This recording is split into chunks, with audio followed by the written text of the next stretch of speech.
자세히 들여다보자 그 위에 세상 하나가 올라가 있었습니다. 백제 금동대 향로. 향을 피울 때 사용하던 금속 기구로 백제와 관련된 능산리 절터에서 발견된 유물입니다. 높이는 61.8cm. 1400년 가까운 세월을 보냈지만 놀라울 정도로 온전한 모습으로 발견됐습니다. 그런데 진짜 이야기는 지금부터입니다. 향로 가장 아래를 보면 한 마리 용이 몸으로 향로를 바치고 있습니다. 그 위에는 활짝 핀 연꽃. 여기까진 화려한 장식처럼 보이죠? 그런데 시선을 조금 더 올리면 갑자기 산이 시작됩니다. 겹겹이 솟은 산봉우리 사이에는 사람들이 있고 새와 짐승, 상상 속 동물들까지 숨어 있습니다. 그뿐만이 아닙니다. 산속에는 악기를 연주하는 5명의 악사까지 새겨져 있습니다. 그리고 산 정상까지 올라가면 마지막에 기다리고 있는 건 날개를 펼친 봉황입니다. 용에서 시작해 연꽃을 지나 사람과 동물이 사는 산을 오르고 마지막 봉황까지 이어지는 겁니다.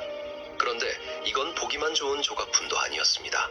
실제로 향을 피우면 산 사이에 뚫린 구멍을 통해 연기가 산봉우리 사이로 피어오릅니다. 그러니까 백제 장인은 그냥 향을 담는 그릇을 만든 게 아니었습니다. 61.8cm의 작은 향로 안에 산과 사람, 동물과 음악, 거기에 실제로 흐르는 연기까지 더해 하나의 세계를 만들어 놓은 겁니다. 기가 잘 누르시죠? 1993년 부여의 한 절터에서 향로 하나가 발견됐습니다. 그런데 자세히 들여다보자 그 위에 세상 하나가 올라가 있었습니다. 백제 금든 금동불상 같습니다. 그런데 자세히 뜯어보면 완전히 다릅니다. 몸체 하나를 만들고 끝낸 불상이 아니었습니다. 머리 뒤에 광배, 빛이 퍼지는 것처럼 보이게 만든 커다란 뒤쪽 장식판, 손에 든 정병, 작은 물병 모양의 장식, 가슴과 몸을 따라 늘어진 영락, 보살이 몸에 걸치는 화려한 장신구, 그리고 불상 아래의 대좌, 몸 전체를 받치는 받침대까지 이걸 전부 따로 만들었습니다. 그리고 하나씩 몸체에 끼우고 걸고 결합해 하나의 보살상으로 완성한 겁니다. 중심이 되는 보살상 몸체는 높이 약 38.7cm, 광배와 대좌까지 결합하면 전체 높이는 약 66.7cm가 됩니다. 38.7cm짜리 몸체에 여러 장식과 받침을 하나씩 더해 66.7cm의 완성체를 만든 겁니다. 이쯤 되면 조립 기술이 대단했구나 싶죠? 그런데 얼굴을 가까이 들여다보자 또 이상한 흔적이 나옵니다. 금속 표면 위에 검은 선이 남아 있었습니다. 눈썹과 눈, 콩망울과 수염, 심지어 이마와 머리카락의 경계까지 이걸 전부 먹으로 직접 그렸습니다. 금속으로 몸을 만들고 표면에 금을 입히고 장식까지 하나씩 달아놓은 뒤 마지막 표정은 붓으로 완성한 겁니다. 1000년 전 장인이 마지막으로 눈을 그리는 모습이 떠오를 정도죠. 기가 잘 노르시죠? 그런데 이 불상은 그 모습으로 1000년을 서 있었던 것도 아닙니다.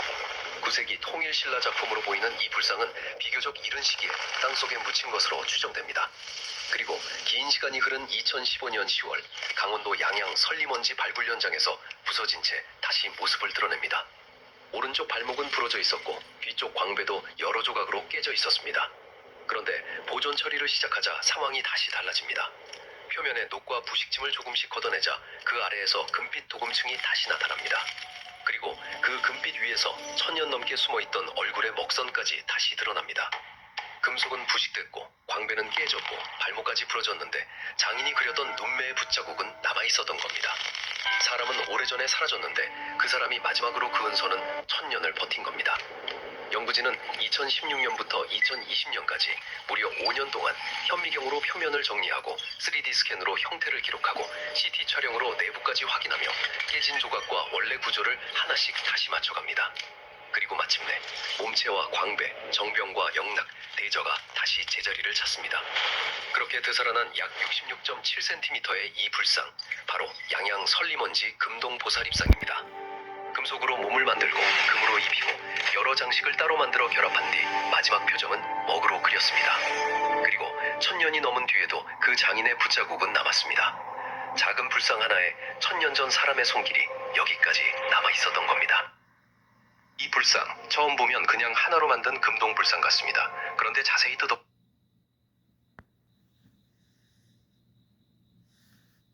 있는 세 개의 경이로운 유적들. 첫 번째는 중국 만리장성. 끝없이 이어지는 성벽이 산 능선을 따라 구불구불 펼쳐집니다. 지상에서는 그 규모를 한눈에 보기 어렵지만 드론으로 올라가면 험준한 산세를 따라 이어지는 거대한 방어선이 선명하게 드러납니다. 사람이 산을 정복한 것이 아니라 산 위에 길을 만든 듯한 장관. 두 번째는 요르단의 페트라. 붉은 사암 절벽 사이를 지나면 갑자기 나타나는 거대한 석조 건축물. 수천 년 전 사람들이 바위를 직접 깎아 만든 도시입니다. 드론으로 위에서 바라보면 붉은 협곡과 고대 도시의 규모가 더욱 실감납니다. 산속에 숨겨진 붉은 도시, 이것이 바로 페트라입니다. 세 번째는 브라질 리우데자네이루의 그리스도상. 코르코바도 언덕 정상에서 두 팔을 활짝 펼친 거대한 예수상. 드론이 뒤로 빠지는 순간 도시와 해변, 산맥이 한 화면에 펼쳐집니다. 거대한 조각상보다 더 놀라운 것은 그 아래 펼쳐지는 리우의 풍경. 네 번째는 마추픽추. 안데스 산맥 깊숙한 곳, 구름과 절벽 사이에 자리 잡은 잉카의 도시입니다. 드론이 능선을 따라 움직이면 계단식 농경지와 석조 건축물이 산악 지형과 완벽하게 어우러진 모습이 나타납니다. 도대체 이 높은 곳에 어떻게 이런 도시를 만들었을까요? 다섯 번째는 멕시코 치첸이트사. 마야 문명의 대표적인 유적 가운데 하나인 거대한 피라미드, 쿠쿨칸 신전이 숲 한가운데 모습을 드러냅니다. 하늘에서 내려다보면 정교한 구조와 주변 유적의 배치가 한눈에 들어옵니다. 돌 하나에도 마야 문명의 놀라운 지식이 담겨 있습니다. 여섯 번째는 인도의 타지마할. 하얀 대리석으로 만들어진 거대한 건축물이 정원과 수로를 중심으로 완벽한 대칭을 이룹니다. 드론으로 위에서 바라보면 건축물뿐 아니라 전체 정원의 설계까지 하나의 거대한 작품처럼 보입니다. 사랑을 기념해 만든 건축물이 세계적인 불가사의가 됐습니다. 마지막은 로마의 콜로세움. 약 2000년 전 만들어진 거대한 원형 경기장. 드론이 원형 구조를 따라 천천히 회전하면 당시 로마 건축 기술의 규모가 그대로 느껴집니다. 시간은 흘렀지만 이 거대한 건축물은 여전히 로마를 지키고 있습니다. 드론으로 바라보니 인간이 남긴 위대한 흔적이 더욱 선명하게 보입니다. 여러분은 이 중 어디를 가장 먼저 직접 보고 싶으신가요? 구독과 좋아요 부탁드립니다.